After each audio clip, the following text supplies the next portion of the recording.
tal? Bienvenidos. Estamos listos para iniciar el repaso de la lección número 13, con la que prácticamente terminamos nuestro folleto de Santiago. Ha sido un estudio hermoso, muy práctico, y en esta ocasión vamos a cerrar con broche de oro con la lección número 13 titulada El Evangelio Eterno. Y quisiera introducirla de la siguiente manera. ¿Alguna vez te han dado una buena noticia que te ha hecho feliz? Seguramente todos. ¿Pero por qué te digo esto? ¿Por qué te pregunto esto? Porque te has dado cuenta que vivimos en un mundo donde regularmente se enfatizan solamente las malas noticias. Ve los medios de comunicación, ve los noticieros. Todo el tiempo se enfatiza solamente la mala noticia. Y cuando de repente surge una buena noticia, hasta nos extrañamos. Qué interesante. Hoy vamos a hablar justamente de eso. El Evangelio Eterno son buenas nuevas. Lo hermoso de estas buenas nuevas es que son eternas, son permanentes y deben compartirse. Ese es el Evangelio Eterno. Y hoy hablaremos de él. Cómo es que el Señor realmente nos ha dejado este maravilloso Evangelio para proclamarlo con poder y poder de esa manera alcanzar a muchos que necesitan ser alcanzados. Quédate con nosotros, va a ser una lección maravillosa y cerraremos con broche de oro nuestro estudio de Santiago. Como cada semana queremos dar la bienvenida a nuestros dos colegas y amigos, el pastor Isidro, quien es el presidente de nuestro campo. Le damos una cordial bienvenida a esta lección número 13, pastor. Pues estamos aquí para terminar ya la lección número 13. Yo creo que es una lección muy interesante y me parece que va a ser de gran provecho para todos, ¿no? Y aprovecho el momento para desearles una feliz Navidad, ¿no? Yo creo que es bueno que en esta semana que se celebra la Navidad, pues que todos se la pasen bien y ojalá recuerden que Jesús debe nacer en el corazón de cada uno. Claro que sí, claro que creo sí. que cuando lo hacemos así, podemos disfrutar el Evangelio, que es lo que hablaremos en esta semana. Claro que sí. Esas son las buenas noticias, que Jesús nació y sigue naciendo en nuestro corazón. Pastor Abraham. Sí, pastor, pues vamos a hablar acerca de las buenas nuevas del Evangelio Eterno. Y estamos a punto de terminar este año. Felicidades a todos, ¿verdad? Y que Dios nos bendiga a cada uno de nosotros. Y yo creo que durante todo el año estamos predicando esto.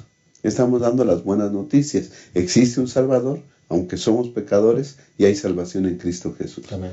Y se tiene que estar repitiendo esto constantemente. Claro que sí. Como cada semana vamos a compartir con ustedes el bosquejo de esta lección. El primer punto sería, pastor Isidro. De acuerdo a lo que la lección sería las buenas nuevas en el Antiguo Testamento. Hay quienes pretenden que las buenas noticias son del Nuevo Testamento, pero no, en el Antiguo Testamento se presentan las buenas noticias de una manera extraordinaria. Correcto. El segundo punto, ¿te parece, pastor Abraham? El segundo punto, pastor, sería las buenas nuevas en los escritos de Pablo. Pablo escribió extensamente acerca de esto, ¿no? De la salvación por la fe en Cristo Jesús. Correcto. Ya lo vamos a ver. Y el tercer punto, si les parece bien, sería las buenas nuevas en los evangelios y en el Apocalipsis. Claro, de esa manera completamos prácticamente todos los escritos, ¿no? Estarán quedando sin comentar las epístolas pastorales o universales, pero prácticamente todo lo demás está abarcado en el estudio de esta semana, ¿no? Correcto, porque pues la totalidad de la Biblia son las buenas nuevas del Señor Jesús y son esas buenas nuevas que hablan acerca de la salvación. Te invitamos a que te quedes con nosotros, vamos a hacer una pausa muy breve y en un momento regresamos para el desarrollo de esa lección número 13, el Evangelio Eterno. Ya volvemos.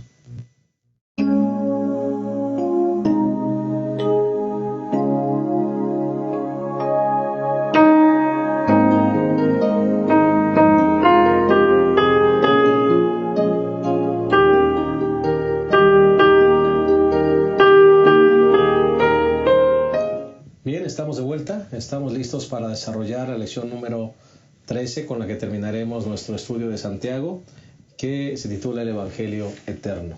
Si les parece bien, vamos a hacer una oración para iniciar nuestro estudio. Cariñoso Padre, gracias Señor porque hemos llegado al final de este trimestre y también al final de un año, Señor, de bendiciones. Te pedimos, Señor, que tú nos dirijas, nos conduzcas en el estudio de tu lección, de tu palabra, y que puedas edificar nuestra vida con tu presencia. Que el niño de Belén siga naciendo en nuestro corazón cada día y podamos vivir agradecidos con él por la salvación que obró en nuestro favor. Lo agradecemos, lo pedimos en el nombre de Jesús. Amén. Bueno, entremos entonces con el primer punto, que son las buenas nuevas en el Antiguo Testamento.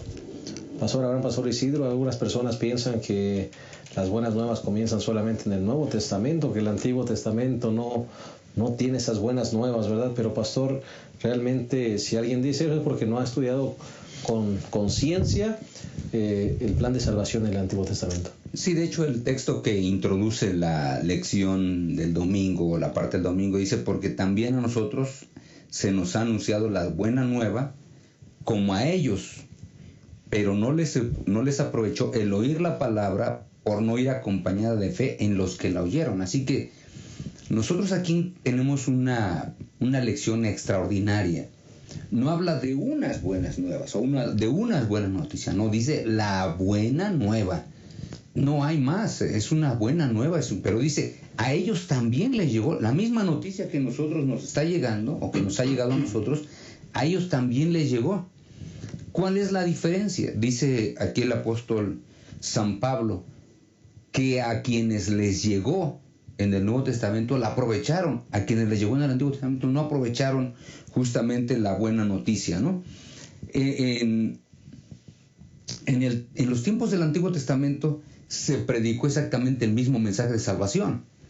La gente se salvaba por confiar en el sacrificio del Cordero, que sustituía a los pecados o la muerte la consecuencia de muerte del pecador, ¿verdad? La sustituía el Cordero, y tenían que tener fe.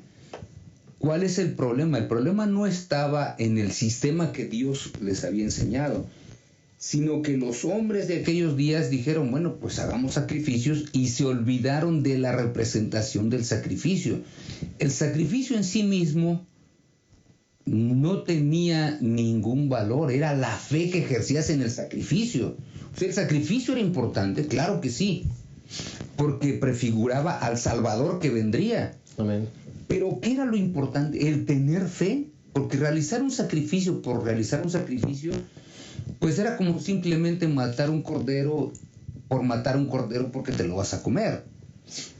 Nosotros, digamos, en nuestros días, matas un cordero para hacer barbacoa, ¿no? Uh-huh. ¿Qué significa para nosotros? Nada. Entonces llegó un momento que para ellos también ese sacrificio no significaba absolutamente nada. Por eso es que Pablo dice que no les aprovechó la palabra, ¿no? Y aunado a eso, pastor, después ya sacrificaban a los cojos, a los ciegos, a los enfermos. O sea, ese simbolismo que prefiguraba a Cristo se desvirtuó completamente. Exacto, por eso es que estamos diciendo, ellos lo escucharon, pero al rato, o después de un tiempo, pero después de un tiempo para ellos ya no tenía ningún significado, lo hacían de manera mecánica. Uh-huh. Oye, mira, hay que sacrificar un cordero nada más para que cumplir. No, es que no era cumplir, era ejercer fe en el mismo sacrificio. Las dos cosas eran muy importantes. El sacrificio en sí mismo, ¿de qué te puede servir si no crees en el sacrificio? Claro, no tiene ninguna virtud. Pues al final no tiene ningún valor. Claro. O sea, si lo sacrificas o no lo sacrificas, no sirve de nada, ¿no? Claro, sin fe. Pastor Abraham. Pastor, la lección de esta semana se llama el Evangelio Eterno. ¿Desde cuándo existen esas buenas nuevas? Uh-huh. ¿Desde cuándo se da la noticia agradable de una solución a un problema? Pues desde que existe el problema, uh-huh, ¿no? En esta tierra existe el problema cuando Adán y Eva pecan. Y entonces ellos están destinados a sufrir las consecuencias de su pecado. Uh-huh. Pero entonces vienen las buenas nuevas. Pecaron, pero hay solución a su pecado. Uh-huh. Están destinados a la muerte, pero la buena nueva es que ahora hay un Salvador, un sustituto que morirá por ellos, y las buenas nuevas son que ahora tienen vida eterna confiando por la fe en ese sustituto, ¿no? Y eso fue desde un principio, pastor, ¿no? Sí, ahora fíjense lo interesante, que las buenas nuevas no son humanas. Así es. O sea, no es que de pronto Adán dijo, oye, pues se nos tiene que ocurrir una buena noticia. No. Las buenas noticias las da Dios. Esa es la buena noticia, lo que está diciendo el pastor Adán. Y lo proveyó. Y lo provee. O sea, la buena noticia es, saben que van a tener salvación. Esa es la buena noticia. Porque el hombre había quedado condenado a la muerte, pero viene la noticia que da Dios mismo, ¿no? Por eso es que la noticia no puede cambiar, la buena noticia no puede cambiar. Y ahí está el primer cordero que cubre la desnudez del ser humano, porque ellos tejieron sus vestidos de hojas de higuera, ¿no? Queriendo buscar, como siempre el ser humano buscando soluciones humanas. Sí, el ser humano busca la solución a ese problema que tiene, pero ese también es una verdad que se predica en la Biblia, en el Antiguo Testamento. El hombre no puede solucionar el problema del pecado. Entonces la solución al pecado tiene que venir del cielo, tiene que ser una solución celestial, divina, de Dios, y Dios lo provee. Provee el plan y provee quién va a cumplir ese plan, ¿sí? Provee el plan de salvación y provee al Salvador, que es Cristo Jesús. Y a lo largo de todo el Antiguo Testamento se nos dice, desde el momento en que Adán y Eva pecan, Génesis 3:15 dice, y enemistad pondré entre ti y la mujer, hablándole a la serpiente. Tú la vas a herir, pero ella te va a aplastar. Y esas son buenas nuevas, que el que ataca, el que nos hace pecar, va a ser aplastado, ¿sí? Por la descendencia de la mujer que vendría, que es Cristo Jesús, aplastaría a Satanás. Y ahora ustedes y nosotros sabemos que Jesús triunfó sobre Satanás, le aplastó, está derrotado Satanás. Son buenas nuevas. Claro. Y las buenas no son tan interesantes porque de pronto Dios le dice al hombre, no puedes hacer nada para solucionar tu problema, yo te lo voy a solucionar, y eso es desde el principio. Cuando después en el libro del Éxodo, capítulo número 19, versículo 4 al 6, dice que Él los toma. ¿Qué hizo el pueblo de Israel? Vamos a utilizar el nombre, ¿no? Porque eran apenas ahí los hebreos. Pero ¿qué hizo el pueblo de Israel que estaba esclavizado en Egipto para que Dios los eligiera? No hizo nada. La misericordia de Dios los alcanza, ¿no? En el Salmo 130 dice que Dios mira los pecados, pero los perdona. Entonces, no está viendo Dios las faltas del hombre para de pronto condenar al hombre, sino que mira las faltas y las perdona si el hombre quiere perdón. Porque tampoco Dios no puede obligar al hombre a que acepte el perdón divino. El hombre tiene al final que solicitar el perdón divino, ¿no? Y en Isaías 53, todo ese pasaje tan precioso que tiene que ver con el Cordero, por ejemplo, dice que Él fue herido por nuestras rebeliones, fue molido por nuestros pecados, Él cargó sobre el pecado de todos nosotros, etc. Yo no cargo mi pecado lo carga el Cordero que fue provisto, ¿verdad? Y fue provisto en la persona de nuestro Señor y Salvador Jesucristo. Ese es el mensaje que estaba justamente desde el tiempo del Antiguo Testamento, y todavía el profeta Jeremías en el capítulo 31, versículo 31 al 34, en resumidas cuentas dice, pondré mi ley en sus mentes y las escribiré en sus corazones. Ese sigue siendo el Evangelio no ha cambiado, ¿no? Me gustaría añadir Zacarías, pastor, Zacarías 3. Así es. Cuando viene el sumo sacerdote, uno lo acusa y el otro pone las vestiduras. ¿Y qué hizo él? Pues dejarse salvar. Así es. ¿Realmente qué más hace? Aceptar lo que se le estaba proveyendo. Ese es aquí el asunto básico. En el Antiguo Testamento se tiene que hacer exactamente lo que vamos a ver en el Nuevo Testamento. Aceptar la provisión que se ha hecho. Amén. Se dice, algunos equivocadamente dicen que en el Antiguo Testamento la salvación era por obras, guardando la ley y eso. Pero ya hemos visto que a lo largo de todo el Antiguo Testamento la salvación es por fe en Cristo Jesús, en alguien que vendría, ¿verdad?, para dar su vida por todos ellos. Dice el Salmo 130, que ya lo citó el pastor, si miraras los pecados, ¿quién podría subsistir? Esa es una verdad completa. El hombre no tiene la solución al problema del pecado, pero hay perdón en ti. La solución es divina. No nos equivoquemos en este pensamiento. Nunca podríamos nosotros, el ser humano nunca podría ser salvo, ni los que vivieron en el Antiguo Testamento, ni en el Nuevo Testamento. Nadie puede ser salvo por lo que hace. La solución al problema del pecado es divino. ¿Okay? Y yo creo que eso lo debemos aceptar por fe en el sustituto que es Cristo Jesús. Sí, Señor. Dios dijo cómo era la salvación y hay que aceptar la salvación como Dios la ha dicho, porque Él es el que puso la solución. Yo creo que ese es el punto básico que debiésemos nosotros enfatizar del Antiguo Testamento. Dios puso la solución, acepta la solución, hijo. Eso es lo que Dios nos dice, ¿no? Sí. Ese es nuestro trabajo. Bueno, esperamos que todos estamos dispuestos a aceptarla en el corazón y a vivirla y a compartirla, porque son las buenas nuevas del Señor. Vamos a hacer una pausa y regresamos a la segunda parte de esta lección número 13, el Evangelio Eterno. Ya regresamos.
Bien, estamos de vuelta, estamos analizando la lección número 13, la última de este trimestre, y estamos analizando esta hermosa lección del Evangelio Eterno. Vamos a entrar al segundo punto, ya analizamos el primero, que es justamente las buenas nuevas en el Antiguo Testamento, y vamos a ver ahora las buenas nuevas en los escritos de Pablo. Pastor Abraham, Pastor Isidro, yo creo que si hay alguien que nos puede hablar de justificación y de gracia, es Pablo, el antes Saulo de Tarso. Sí, Pablo es muy interesante en sus escritos porque él en un momento determinado dice que si hay alguien que podría haberse salvado por hacer cosas, por obrar, por hacer trabajos para la salvación, él dice sería yo. Y entonces da una serie de cosas que él había hecho. Por ejemplo, él dice, yo soy descendiente de la tribu de Benjamín. Uh-huh. ¿Y por qué menciona que es de la tribu de Benjamín? Por una razón. Benjamín fue el que nació ya en la tierra prometida. Así que no era cualquier... Todos los demás habían nacido sin llegar a la tierra prometida. Él está en la tierra prometida, ¿no? Y luego da una serie de cosas que él había hecho. Y que dice, miren, pues en cuanto a ley yo era fariseo, guardaba esto, guardaba lo otro. Pero de pronto dice, todo lo que él había hecho, él se da cuenta que esa buena situación espiritual que él en apariencia tenía, cuando se encuentra con Jesús no le sirve de nada. Porque al contrario, cuando se encuentra con el Señor Jesucristo, es derribado inclusive del caballo. Y hay un reclamo. ¿Por qué estás dando cosas contra el aguijón? Y él, ¿por qué me persigues? ¿No? Uh-huh. A ver, ¿yo a quién estoy persiguiendo? Pues me estás persiguiendo en la persona de mis discípulos. Así que toda persona, cuando se encuentra con el Señor, toda persona que nos encontramos con Dios, de pronto tenemos que ser derribados, porque no podemos presentarnos delante de Él con méritos. Uno que puede tener los grandes méritos, que era Pablo, pues no los tenía. O no le sirvieron. Pues él se dio cuenta que de pronto todo lo que tenía no le servía de nada, ¿no? Sino que él necesitaba que justamente el Hijo de Dios mostrara su amor, y él dice, bueno, es que él me amó y se entregó a sí mismo por mí. Ahí es donde él entiende el mensaje del Evangelio.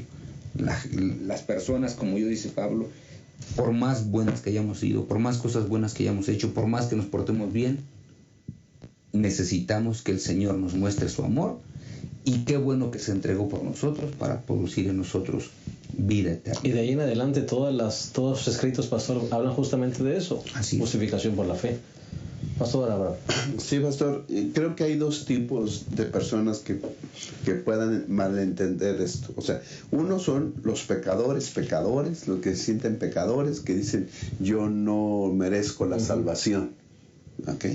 Entonces, Pablo habla y dice en 1 Corintios capítulo 6, 9 y 10, y ahí da una lista de pecados que dice que ellos no estarán con Cristo. Dice el versículo 9, ¿no sabéis que los injustos no heredarán el reino de Dios?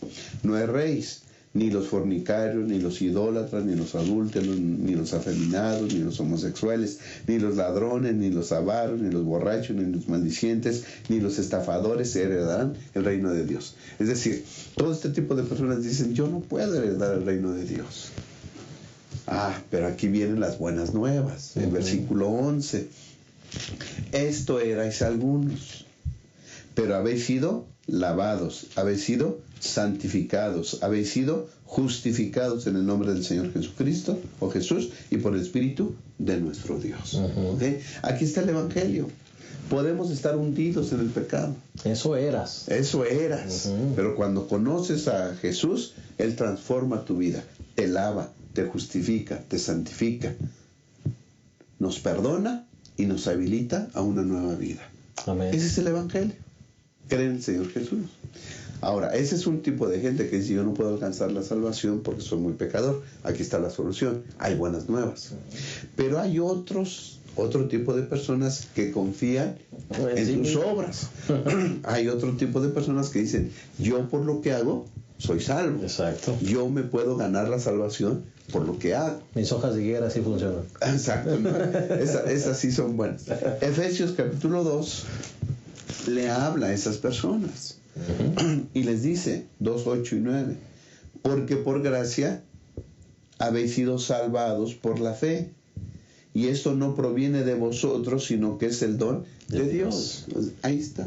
No por obras. No por obras, para que nadie se gloríe. No tienes por qué presumir, no tienes razón para presumir, no tienes razón para decir que tus obras te van a salvar. No puedes. La salvación, dice Pablo, es un don de Dios. La salvación viene de Dios. Así que entonces, por mucho que tú hagas, ¿verdad? Esas obras, si tú confías en esas obras, no te vas a poder salvar. Trapos de inmundicia. Así es. ¿Por qué? Porque la salvación viene como un regalo de Dios. Esas son las buenas nuevas. Ese es el Evangelio. Y como vemos, a personas que están unidas en el pecado, le dice Pablo, confía, porque hay alguien que nos lava, nos justifica y nos santifica.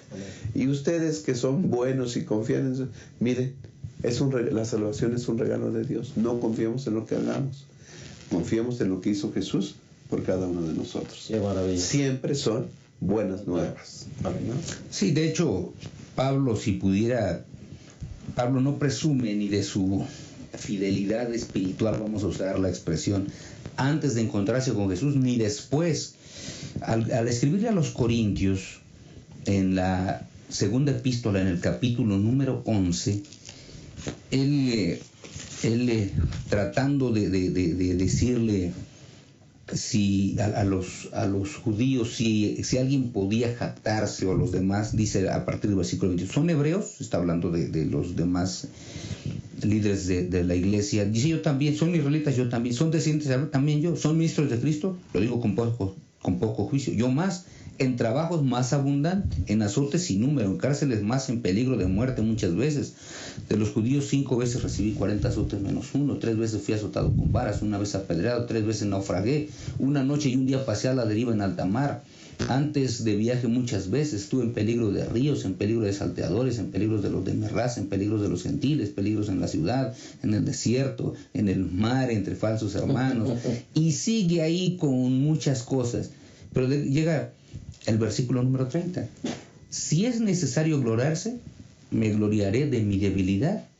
El Dios y Padre del Señor Jesucristo, bendito por los siglos, sabe que no miento. En otras palabras, aunque tengo todo esto, al final soy solamente una persona débil. Y como persona débil me tengo que gloriar en mi Señor, porque Él sí es fuerte, ¿no? Ese es el mensaje del Evangelio. Por eso es que en Romanos capítulo 1, versículo 16, dice, porque no me avergüenzo del Evangelio, porque es poder de Dios para salvación. Y me encanta cómo termina, al judío primeramente y también al griego. Es decir, la salvación como la presenta el apóstol San Pablo en el Nuevo Testamento es para los judíos, pero es también para los griegos. Y cuando habla aquí de griegos se refiere a todos los gentiles. Y yo puedo decir gracias a Dios porque nosotros somos de los gentiles, que estamos incluidos en ese pasaje de Pablo, ¿no? Así es. Y pastor, yo creo que ninguno de nosotros hemos pasado con tantas cosas como estas. Yo creo que si pasáramos por eso ya nos creíamos que casi tenemos la salvación asegurada. O ya estaríamos fuera de la iglesia, a lo mejor algunos, porque... Y Pablo dice, pues todo esto así como lo ven, pues no me da ningún mérito. Ningún mérito, ¿no? Reconozco que soy débil y la salvación viene del Señor. Sí. Pastor, Cristo Jesús no vino para que hubiera un evangelio que predicar.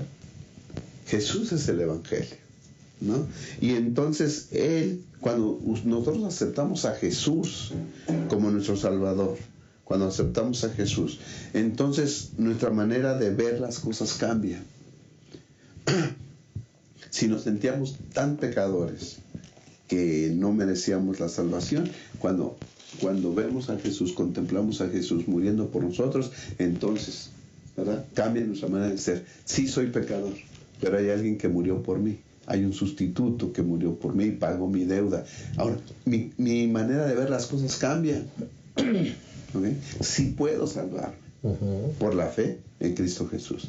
Y si yo era la otra persona que confiaba mucho en lo que yo hacía, al ver a Jesús clavado en la cruz, al pie de la cruz, ¿qué jactancia puede haber?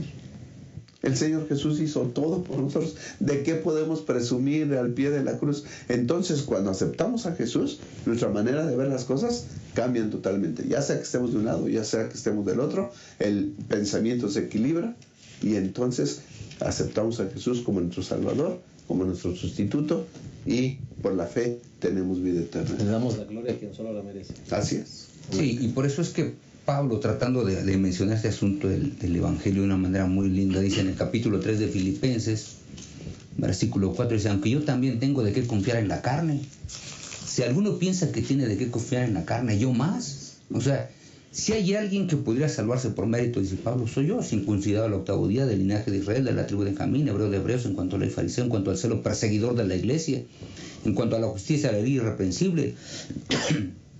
Pero lo que para mí era ganancia, ahora lo considero pérdida por amor a Cristo. Por eso es que Pablo, cuando justamente presenta todo esto, dice que el pacto es el mismo pacto del Antiguo Testamento es el pacto, está en el Antiguo Testamento. El mismo Salvador para el Antiguo Testamento es el mismo Salvador para el Nuevo Testamento. El perdón que se da en el Antiguo Testamento es el mismo perdón que se da en el Nuevo Testamento. Y todo al final, dice Pablo, se obtiene por fe. Y es el mismo Salvador, pastor. Es el mismo Salvador. Así que Pablo lo maneja de una manera genial en todos sus escritos, ¿no? Amén. Pues vamos a hacer una segunda pausa y vamos a regresar a la tercera y última parte de esta maravillosa lección. Lección número 13, el Evangelio eterno. Buenas nuevas. Jesús es nuestro Salvador. Ya regresamos.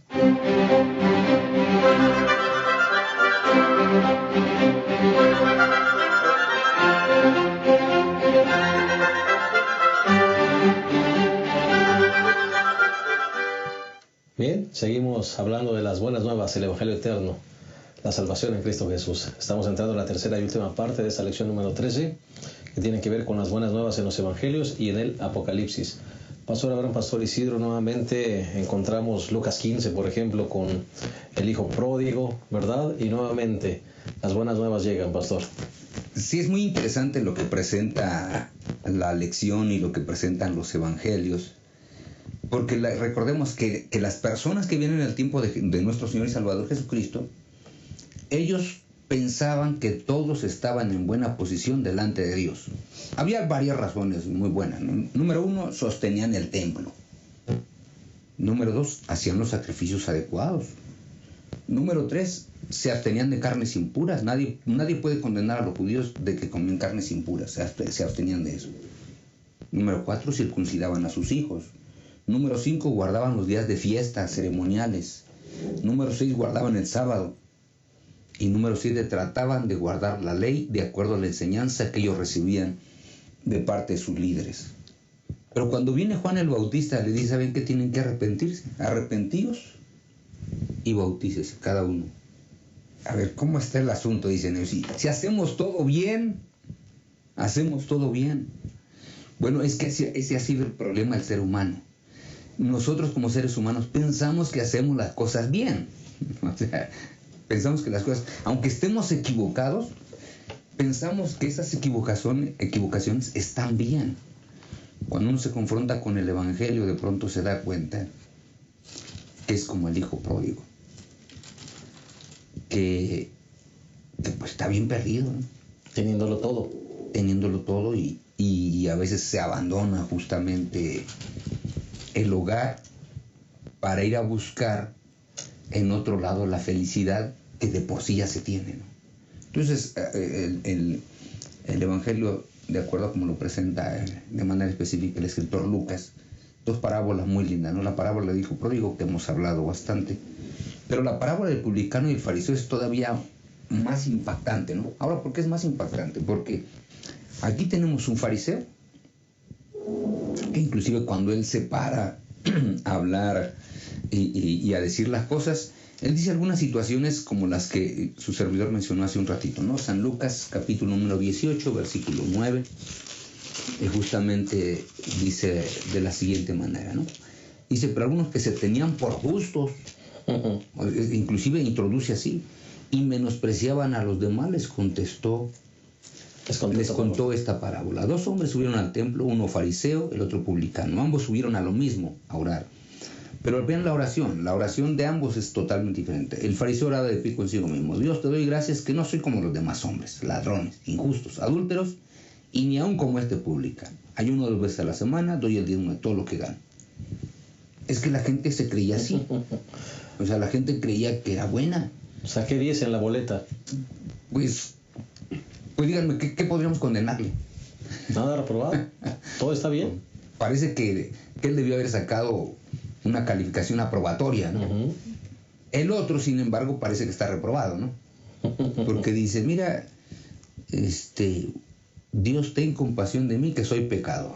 Uh-huh. No sabemos si daba el diezmo, porque no sabemos. No sabemos si ayunaba. Bueno, una cosa sí sabemos, era ladrón. Eso sí sabemos, porque la mayoría de publicanos lo era, ¿no? Era injusto, eso también lo sabemos. Por eso es que dice que ni siquiera deseaba hacer las cosas. Pero lo trascendente de la lección es que cuando el Señor Jesucristo la termina, dice, ¿saben quién se fue justificado? Y todo el mundo espera escuchar el fariseo.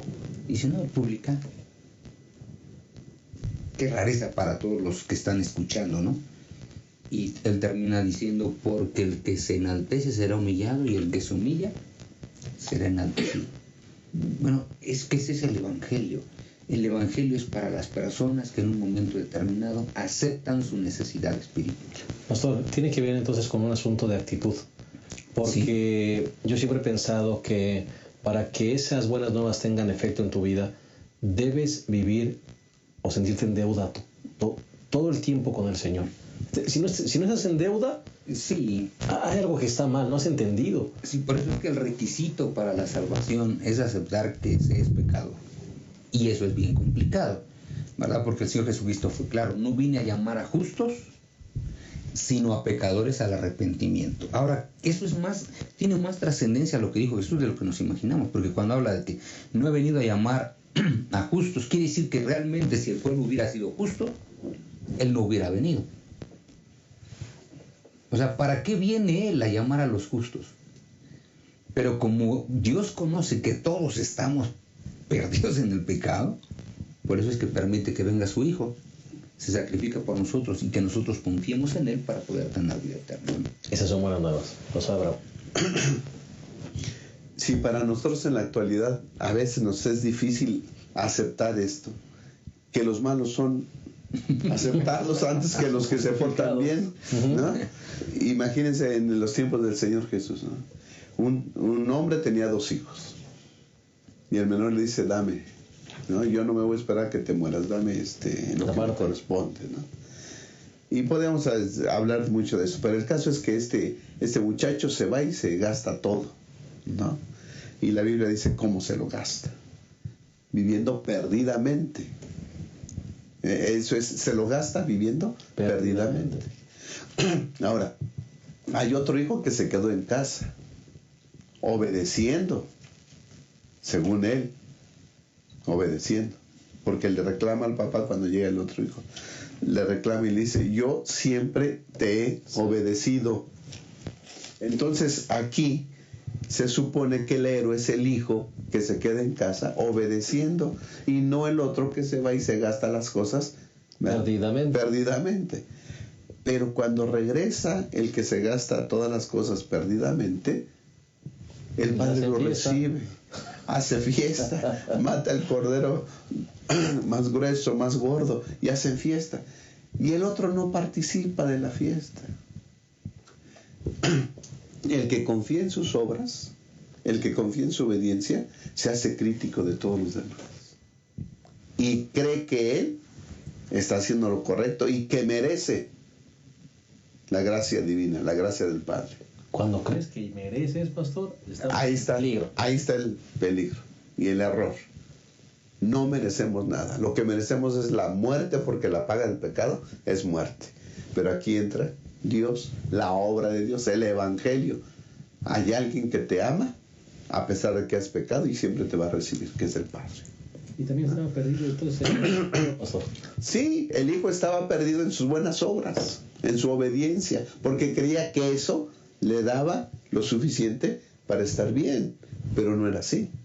Y lo peor de todo es que nunca disfrutó todo lo que tenía. Por eso es que el padre le tiene dicho, hijo, pero si todo lo que tengo es tuyo, nada más tenías que alargar la mano y querías como un cabrito, pues lo hubieras agarrado, querías un borreguito, lo hubieras es más, si hubieras querido el becerro engordado o el cordero, también lo podías haber cogido sin ningún problema, lo podías haber tomado.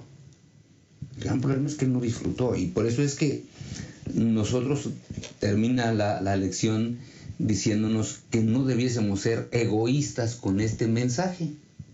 Por eso es que introduce Apocalipsis capítulo 10 y versículo 7, que es muy interesante, sobre todo para los adventistas. Dice, sino que en los días de la voz del séptimo ángel, cuando él comienza a tocar la trompeta, el misterio de Dios se consumará, como él lo anunció a sus siervos los profetas.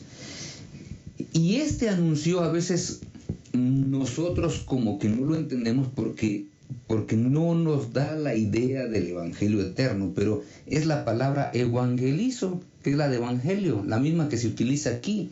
Así que nosotros somos invitados a dar las buenas nuevas, ¿verdad? Como el pueblo adventista, el pueblo de la profecía, el pueblo profético, porque el evangelio es el mismo desde el Génesis hasta el Apocalipsis. La ley sigue siendo la misma porque es la que señala el pecado. El pacto sigue siendo el mismo y el Salvador también es el mismo.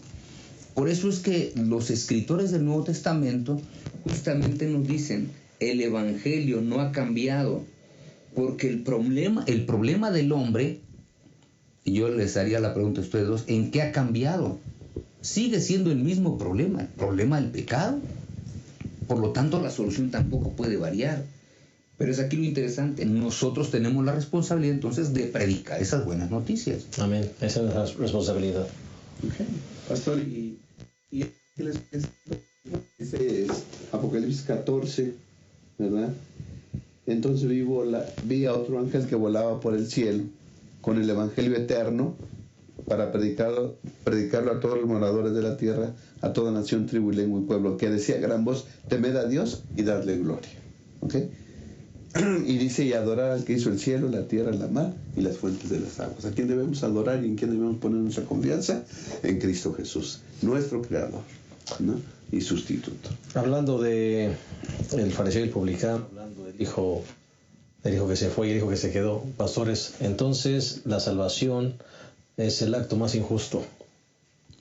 Desde el punto de vista del ser humano, sí. Desde el punto de vista del ser humano, sí. Y yo creo que desde el punto de vista del universo. Porque Dios, a los ojos de Él y a los ojos del ser humano, quizá a los ojos del ser humano, cuando Él salva a un pecador, los seres humanos podríamos decir: eres injusto porque lo salvaste. Pero a los ojos de Él, ese ser humano cumplió el requisito. Cree en el Señor Jesucristo y serás salvo tú y tu casa. Lo cumpliste. Cuando tú lo cumpliste, Dios lo que hace es también cumplir. Te perdona. Ahora, pastor, el hijo que se quedó estaba en mejor posición que el otro. Ah, claro. Nada más que no quiso gozar de la compañía del Padre. ¿Sí? Él si hubiera puesto su confianza en el Padre, ¿sí?, entonces hubiera seguido siendo feliz, pero no era feliz. Hubiera sido feliz guardando, ¿sí?, las normas del Padre, en la casa del Padre, y hubiera sido feliz teniendo todo. Parece que al final, de acuerdo a la parábola, pastores, como que el hijo pródigo conocía más a su padre que el hijo que se quedó en casa, porque el hijo pródigo sí dijo: me levantaré, iré a mi casa y le diré: Padre, pequé contra el cielo y contra ti, no soy digno de ser llamado tu hijo. Hazme como uno de tus jornaleros. Pero él sabía que lo iba a aceptar. Me va a recibir. Y el otro nunca conoció que su padre era amoroso, era tierno y era misericordioso. Nunca lo conoció así, aunque siempre vivió con él en casa, ¿no? Qué tremenda lección. Ojalá que no nos pase esto, ¿no lo creen? Vamos a despedirnos con un mensaje final de cada uno de los que componemos esta mesa. Pastor Isidro. Hermanos queridos, yo les invito para que todos juntos podamos descubrir durante esta semana que el Evangelio es el mismo en el Antiguo Testamento, en el Nuevo Testamento. Dios sigue amando a los pecadores y Dios ha hecho todo para que el pecador sea salvo a través del sacrificio de nuestro Señor y Salvador Jesucristo en la cruz del Calvario. Creamos en ello y hablemosles a otros de este sacrificio. Gracias, Pastor Abraham. Pastor, la salvación es un don, es un regalo del cielo. Aceptémoslo, pongamos nuestra fe y nuestra confianza en Cristo Jesús, seremos salvos, ¿sí? Y esto no hay que ser mezquinos, hay que decírselo a los demás para que también los demás confíen en Cristo Jesús. Muchas gracias, hermanos, hemos llegado al final. Yo te diría, para concluir esta lección, este año y este estudio, pon tu confianza en el Señor. Y recuerda que estamos en deuda. La salvación es un acto injusto, pero es un acto de amor. Estamos aquí por gracia, por misericordia. Vamos a tomar ese regalo que el Señor nos ha dado y miremos con esperanza al futuro. Un día muy pronto estaremos con Cristo por la eternidad, gracias a su sacrificio. Que Dios les bendiga. Un abrazo bien fuerte en estas fiestas decembrinas. Un próspero año 2015. Y aquí los esperamos en un repaso más de nuestra lección de Proverbios el próximo trimestre para seguirnos gozando en el estudio de la palabra de Dios y seguirnos gozando en el Señor. Que Dios les bendiga. Un fuerte abrazo para todos.